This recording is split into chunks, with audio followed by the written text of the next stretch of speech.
This is a quick tutorial showing you how to refund a payment that a customer has made to you. Start by logging into your MobiPaid merchant portal. From the dashboard, click View Payments Received. This loads your payment history page.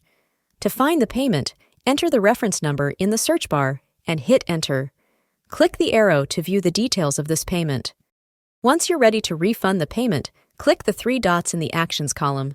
A reversal will only be available while the payment is still pending in the customer's account, which is up to 24 hours from the request. Reversing a payment will remove the payment before it goes through.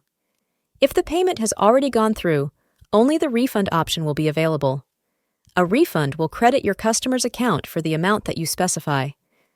You can opt to have MobiPaid send an email to your customer notifying them of the refund or reversal. Completed payments can be fully or partially reversed or refunded. That concludes this tutorial on payment reversals and refunds. Remember, you can always use the user guide to refresh or read up more on using the portal, and as always, if you need help, please contact support at mobipaid.com. Enjoy taking payment from anyone, anywhere, and anytime with MobiPaid.